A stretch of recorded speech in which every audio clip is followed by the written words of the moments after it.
So, hi everybody. My name is Mrs. Waters. I'm one of the counselors with the EOF program. I know that some of you, we do have some individuals here, some of our peer coaches who are attending. So thank you for coming back. We have Ms. Ferguson and Ms. Rubright who are also present. They will monitor the chat in case anyone has any questions. This is the kind of workshop that it's explaining how the financial aid process works from the moment that you complete the FAFSA to the moment the university disperses your grant. So it can be very tedious. It can have a lot of meat and information. If you have a question, you can certainly put it in the chat, or you could raise your hand, use the hand feature to raise your hand, and Ms. Ferguson and Ms. Rubright will be monitoring that so that you can ask your questions. I will not be offended if you wanted to stop and say, hey, can you go over that again? Or I have a question. All right, I'm going to, okay, so please mute your screens so that we don't have any background noise. Okay.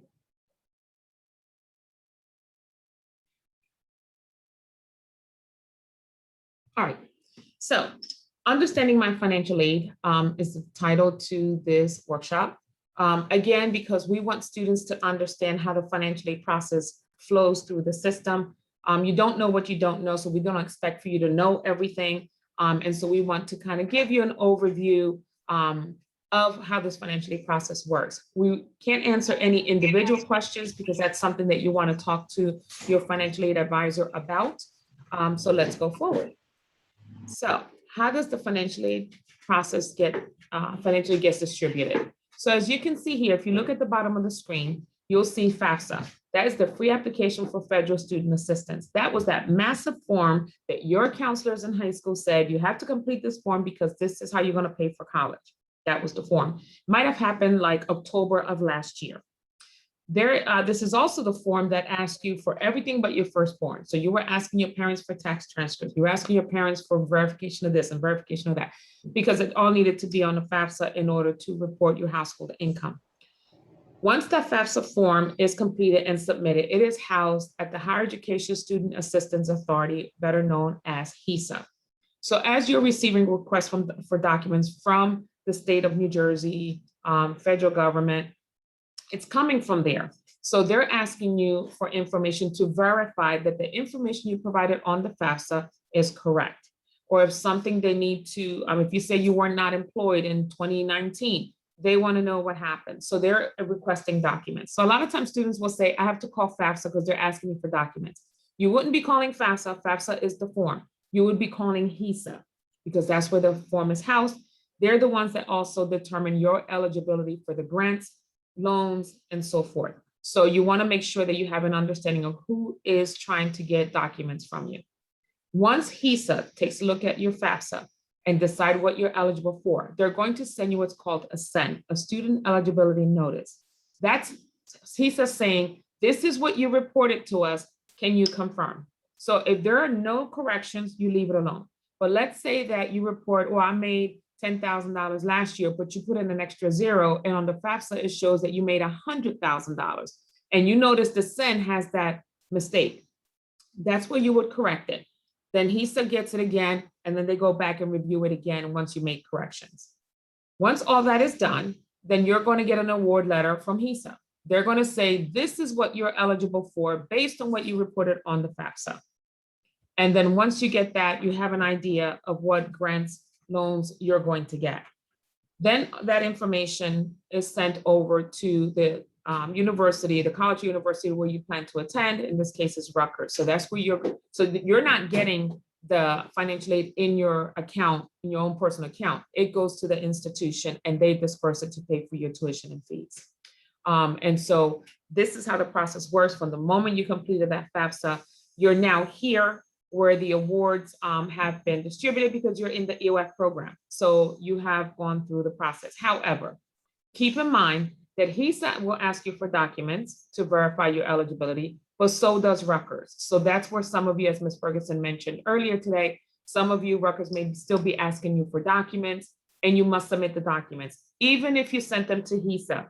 Because of FERPA laws, we do not share documents with HISA. They do not share documents with us. So if we're asking you for the same document, Rutgers Financial Aid, you have to also give it to them, even though you might have already given it to HISA and vice versa. So keep that in mind. Now, just to show you kind of a graphic of how financial aid works, as you can see at the top, you have your FAFSA. You completed that last October. It went to HISA. Two ways that the government determines your eligibility. There's the federal, which is Supplemental Educational Opportunity Grant. There's the Pell Grant, the student loans, and college work study. So let's stop there for a moment. The SEOG is a grant that's dispersed by the federal government, and so is Pell.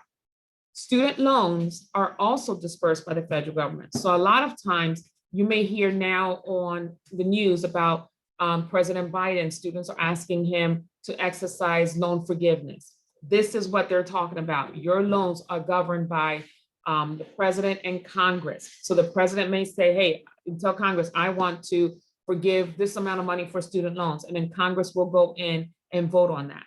Also, when student loan interest rates are being, skyrocketed, or they're being lowered, that is all done by Congress. They make these decisions.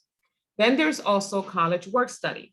So college work study is not a grant per se that is going to get dispersed with your awards. College work study is money that the government sets aside for you to work from. So it could be $1,000 to $1,200. That money is sitting there for you to work on campus, and you generate a paycheck every 2 weeks. And then when you're done, when you exhaust those funds for the semester, then you're done. So college work study works a little bit different, where you work on campus, you get a paycheck. Now, if you do not accept college work study, it's a use it or lose it grant. So you do not, if you don't use it, the government's going to assume you don't want it. Okay, we're taking this money back. The reason why college work study is important and you should use it is because there's so much valuable experience that you can get working on campus. Maybe it's in your major department, maybe it's in the campus center, in EOF or financial aid, and you get to gain so much valuable experience. Also, it's money that you do not have to file taxes for because it's part of your financial aid package. So it's safe money you don't have to worry about. So you definitely want to use college work study. And it's also done through the financial aid office where you actually apply to use your college work study. We'll talk more about that in the summer. So that's all governed by the federal government. Then HISA will also look at an NJ-FAMS, which is a system where all your grants are housed in New Jersey. There is TAG, tuition aid grant, and then there's EOF hour program. So those are state grants. So a lot of times if students leave the state to go to a college outside of the state, state money stays in the state of New Jersey. So you cannot use state money, state taxes to use it somewhere else for another college, but you can take the federal money with you. So that's the two different things under that HISA looks at to determine your eligibility. Then once all of that is determined, it goes to the institution, which at this point is Rutgers. Now, Rutgers will then get that from the federal government. And then Rutgers will facilitate an award letter. And so that award letter lets you know this is what they've said. So sometimes students will say, well, the financial aid office is not giving me enough money. It's not the financial aid office. Financial aid office are mere facilitators of your grants. HISA makes the decision of how much you actually get. And it's based on the FAFSA, what you reported on the FAFSA. So it's not Rutgers saying, we're not going to give you full grants. It's HISA saying this is what you're eligible for.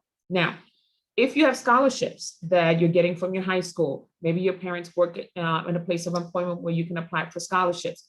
Those scholarships go to our financial aid office. You want to make sure that it's sent there. Many scholarship organizations will not give it to you. They will say, where do I send it to? And then you want to make sure that you do that. There's also institutional funding. So we used to call it Rutgers Aid Grant. I think it's now called Scarlet Dollars, but it's institutional money. The financial aid office decides who is eligible and then disperse at their discretion. So if you find that you have a balance or you need additional funding and it's not on your award letter, you can certainly contact your financial aid counselor and say, hey, can I apply for institutional grant? Is there anything available I can apply to? And they will certainly direct you. There is a program on our campus called Bridging the Gap, and that involves a little bit, that's a little bit different, where the financial office is looking at, how much you reported on the FAFSA to determine if you have a bill that does not include housing or meal plan.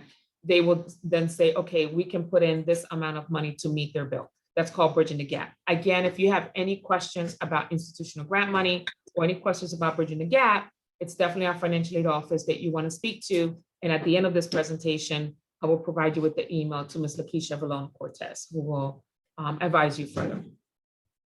Okay, so let's take a look at this, breaking it down a little more. Loans versus grants. So what's the difference? Grants is money you do not pay back. I always say that. Grants is money you do not pay back. Now, I don't know about you, but I like free. And it's free money, free or a really good discount. So federal is Pell grant money. SEOG is federal grant money. Work study, as I mentioned, works a little bit differently, but it's still grant money. Then you have TAG and EOF. You don't have to pay any of that funding that you receive back.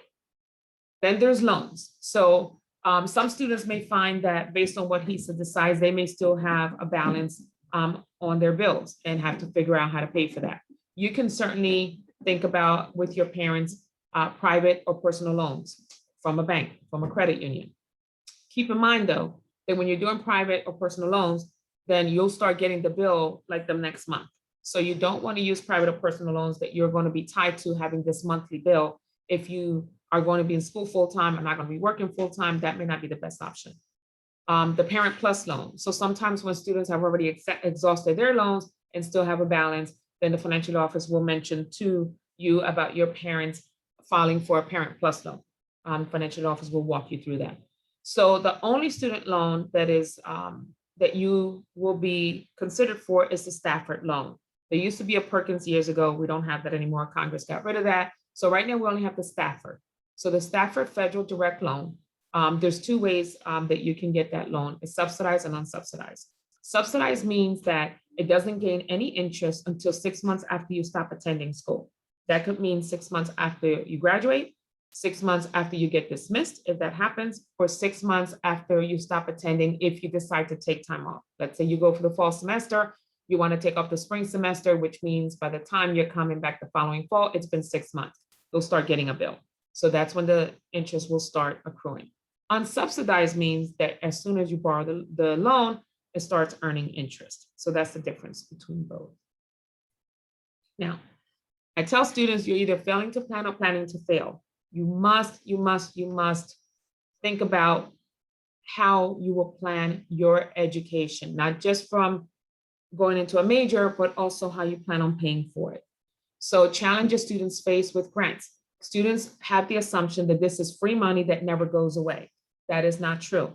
Remember that when you complete the FAFSA, the HISA determines what you're eligible for. So this coming October, HISA is going to send you an email and say, hey, the FAFSA is available for you to renew. So you no longer have to do that form again, but you have to renew starting every October 1st. So you want to make sure, and it's only going to take you, seriously, 4 to 5 minutes. Any of the peer coaches will tell you it doesn't take that long to renew because you never have to file it from scratch again. But you have to be able to file that FAFSA. And if your income changed, your household income changed this year when you're filing it in October, then that could affect how much you get. So sometimes students have made way too much money that will now make them ineligible for certain grant programs. So again, don't always assume that because you have all this grant money now, that it's never going to go away, because it really depends on what you report on that FAFSA. Then students sometimes miss state deadlines. So the state deadlines, you start filing in October, Rutgers has a January 6th deadline, then the state has another deadline. But the problem is that the longer you wait to file your FAFSA, the less money you're going to get. Because once the FAFSA is renewed, the government starts to start allocating those grant monies. So if you're renewing your FAFSA in March instead of October 1st, you're doing it in March of the following year, then you're going to get what you're going to get. You may not get what you may be eligible for 5,000, but there's only 3,000 left in the pot for you, then that's what you're going to get. So you definitely want to make sure that you adhere to the state deadlines and even the university deadlines, because sometimes what students do is they forget that they should have renewed the FAFSA, and then their funding goes away and can go away for the whole year. And so students will then be upset and may not even be able to attend because they forgot these deadlines. So again, the problem is that students don't plan. They don't plan these things. This is like the business side of your education, you have to have a plan. Then challenges students face with loans. You're required to sign a promissory note. That's going to be in your portal, especially for those of you who will be using your student loans. And sometimes students forget that. So financial aid will be saying, you got to do your promissory note. You got to do your promissory note. When students don't do that, there is no loan. You have to understand that there is no loan if you don't complete the promissory note that's on there. Sometimes students borrow too much. So if you have a balance on your term bill, let's say it's $500, and you can borrow $2,500 of student loan, why borrow the $2,500 when you only need the $500? That's going to put you in debt. So you might be happy to get a $2,000 refund, but remember, 6 months after you stop attending school, you owe that $2,500 plus interest. And you may not even remember what you used the $2,000 on. So don't borrow more than what you need to borrow if you need to borrow at all. Okay. So again, making a plan.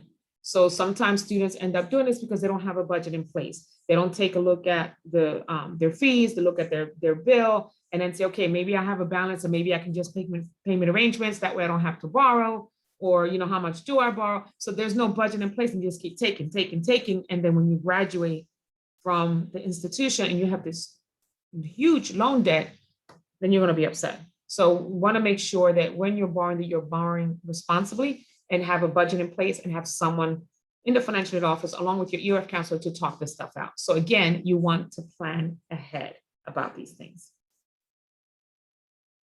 All right.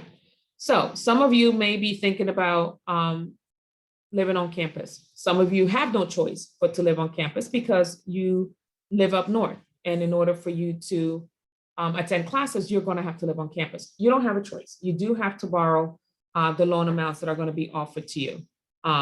So this is not set in stone because our tuition and fees change every July 1st. So this is based on last year.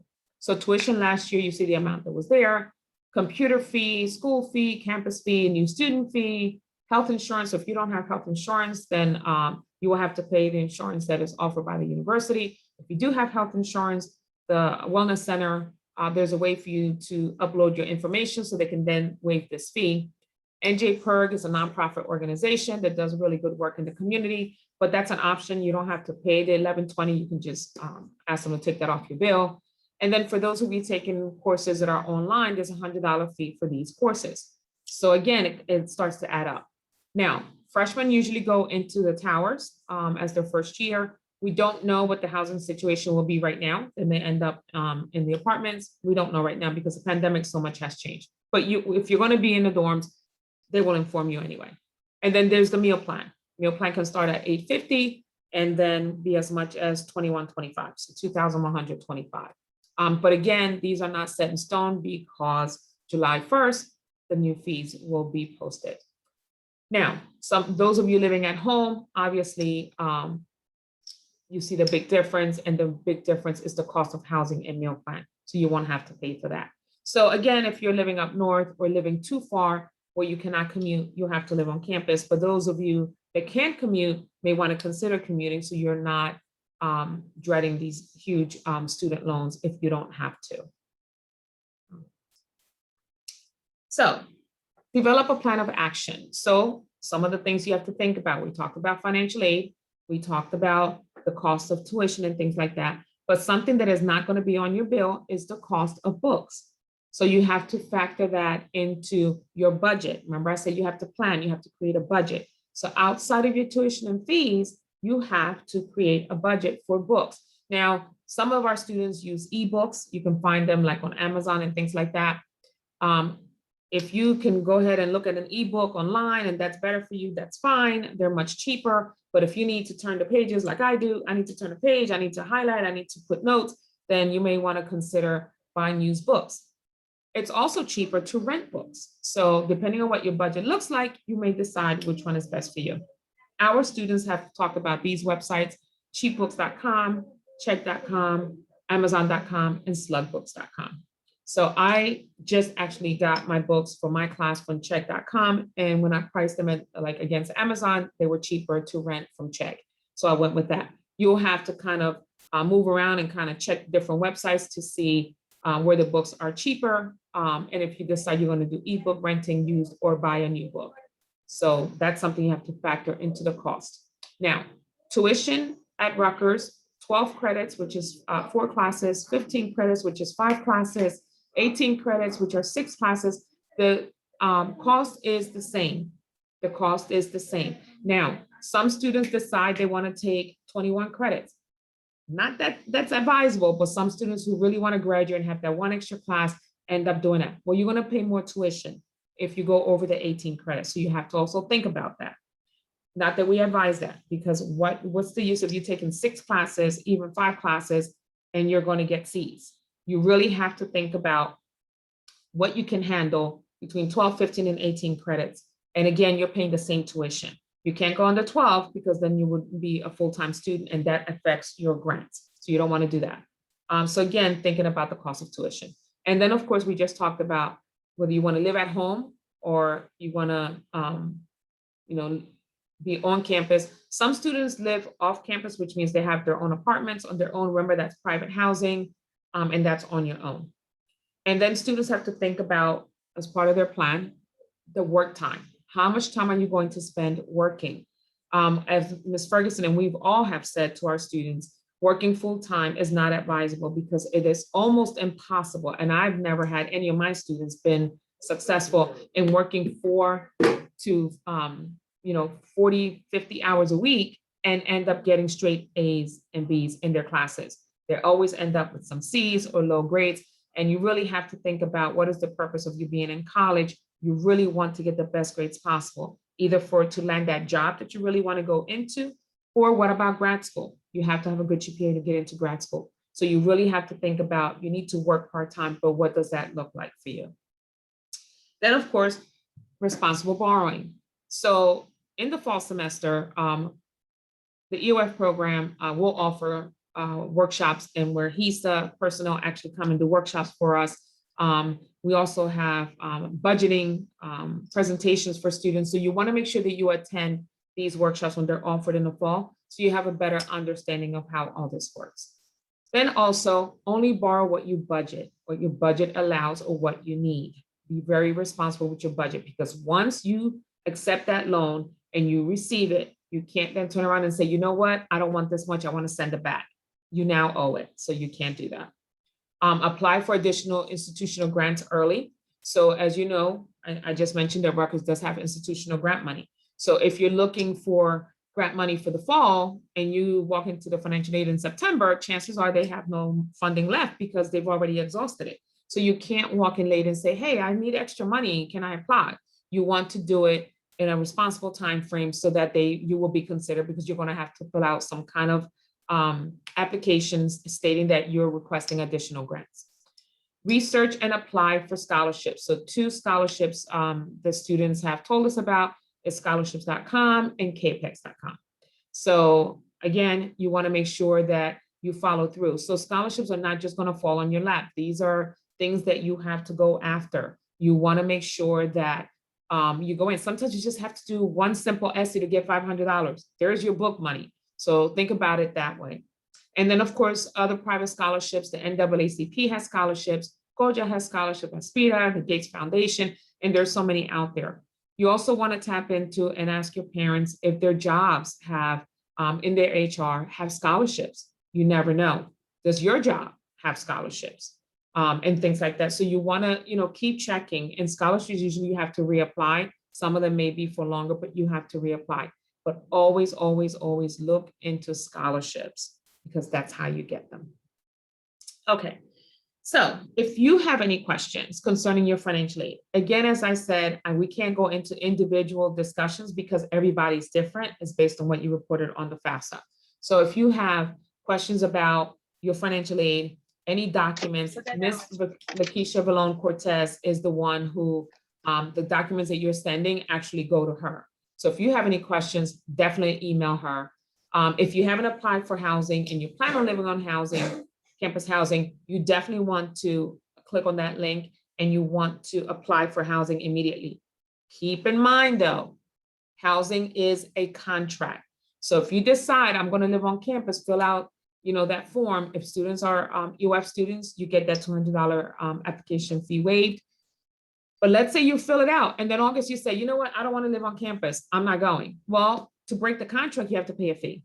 So do not fill out that housing application if you're not absolutely sure. You really need to be sure that you're going to live in campus housing, because there's no way to waive those fees. You owe them. It is a contract. You break a contract, you're going to have to pay a fee.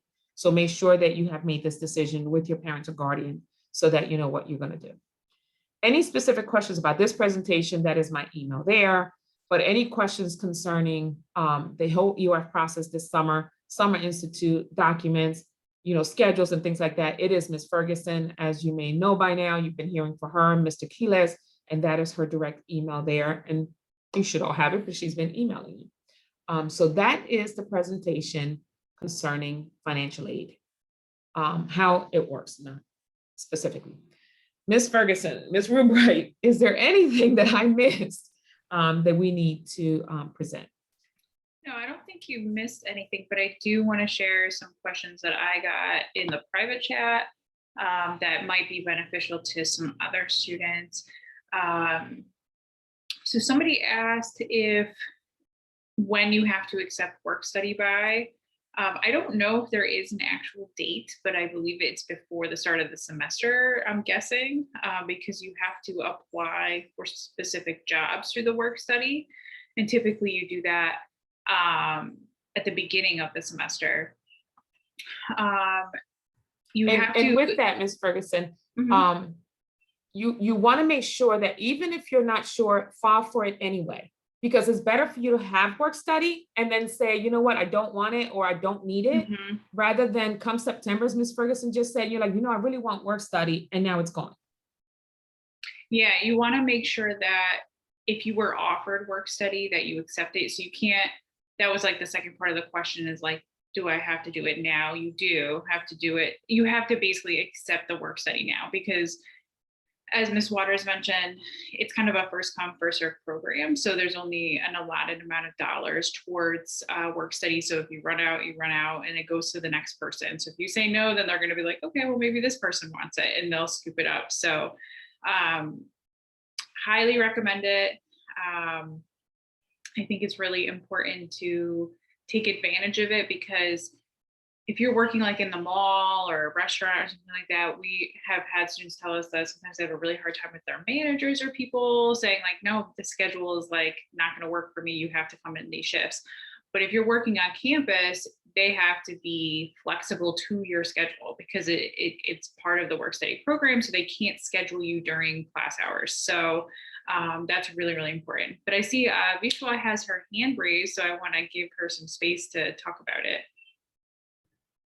Hi, sorry, Ms. Randy, I didn't want to interrupt you, but I can talk about it. So I did work study in my first year, my second year, and also my third year, and I'm also going to do it in my fourth year. So if you guys are thinking about it, you need to accept work study on your award letter. On your award letter, it would say, it would offer you an amount, and you have an option, just like your loans, you have an option to deny or accept your work study.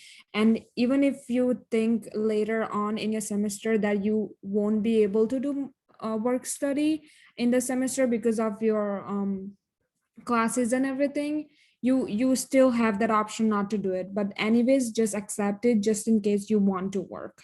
And the money depends on if you work.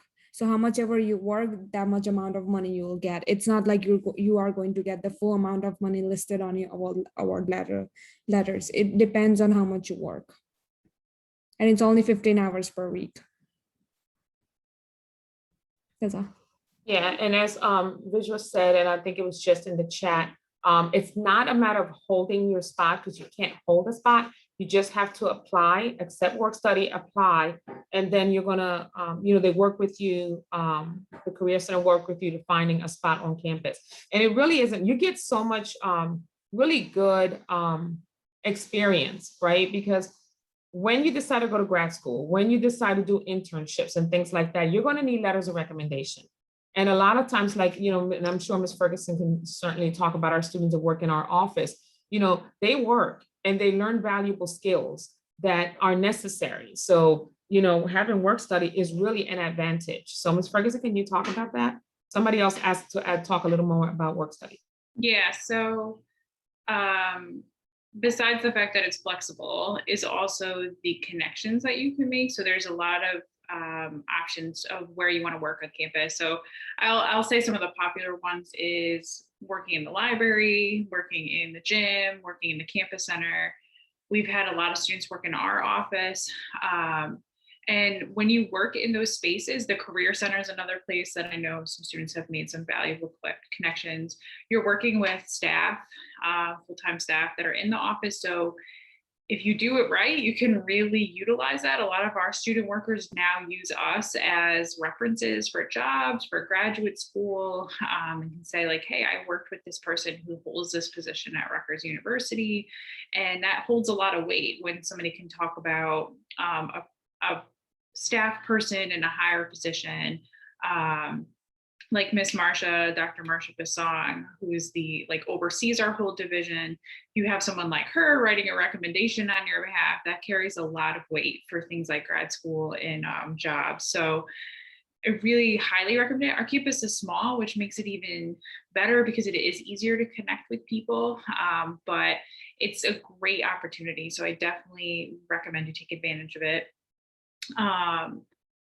I do want to address another question that was in the chat. So Miss Sarah mentioned that, do the loans go to your tuition, or do they give you the money, you decide what to do with the money?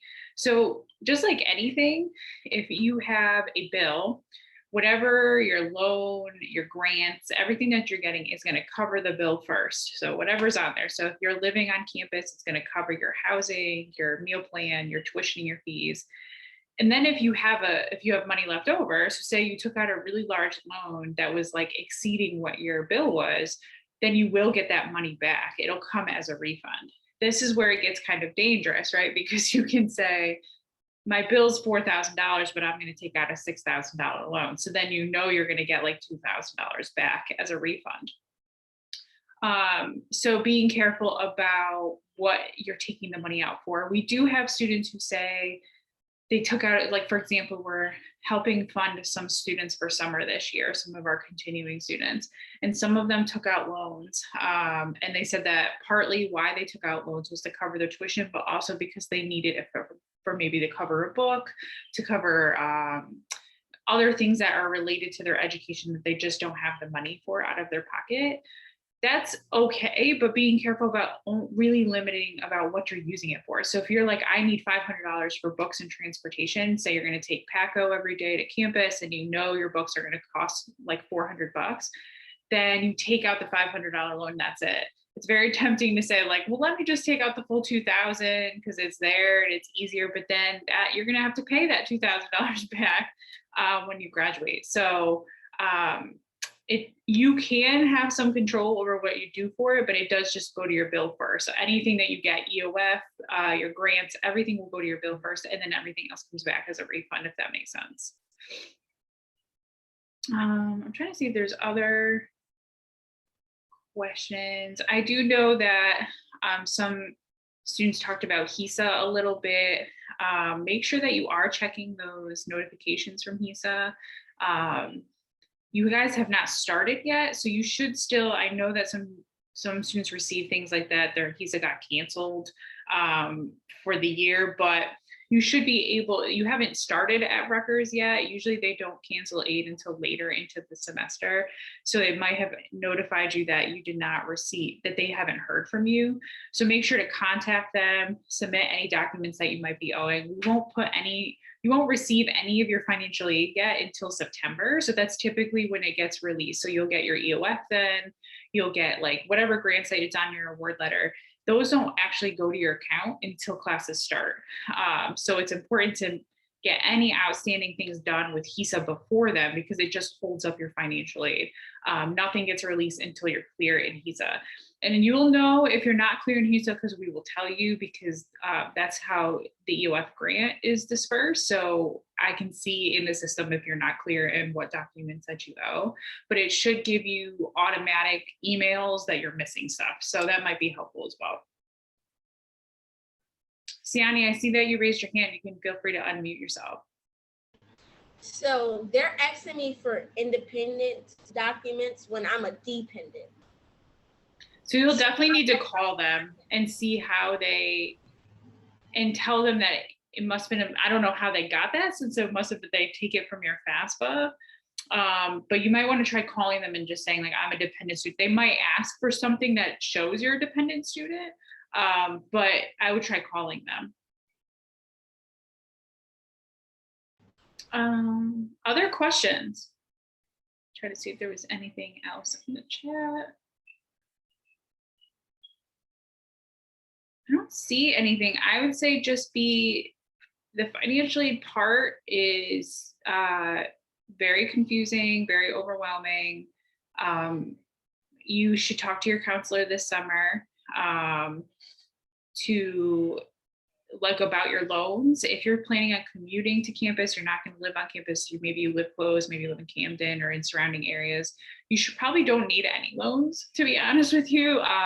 Most students that we know can walk away without any debt for college if they commute for their entirety, because you're going to probably receive enough grants to cover your tuition and your fees. And if you save for your books and things like that, you could probably walk away without any or very minimal loan debt. So just if you plan it out right, you can like walk away debt free, which is awesome, because if any of you are planning to go to grad school, you have to take out loans in grad school. There's no grants at the grad school level. There might be a scholarship, but there's no grants. So you get a lot of debt in grad school. So if you don't have to have debt as an undergrad, don't. Take it from someone who took out unnecessary loans as an undergrad, because no one coached me or told me what to do or not to do with loan money.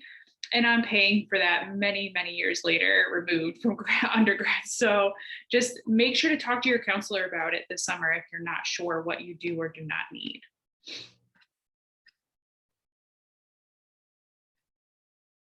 Other questions?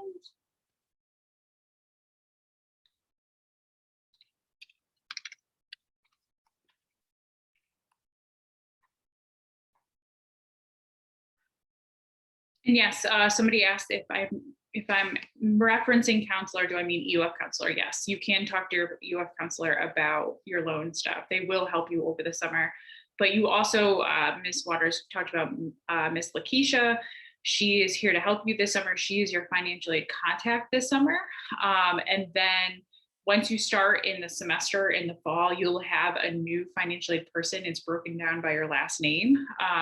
But this summer, Ms. Lakeisha is your contact. So if you have questions, you want to meet with her and talk to her about it more in depth, you can also meet with her as well. I don't know if I see any other questions.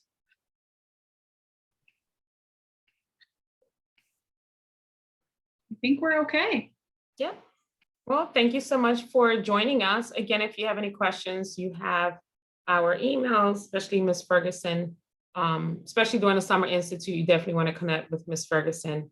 If you owe documents, or those of you, I've met some students earlier who have not done the placement test, you must do that placement test. No placement test, no schedule. So, we're being as communicative as possible. So any questions, please let us know. Other than that, thank you for joining us and have a great evening. Have a great night, everyone.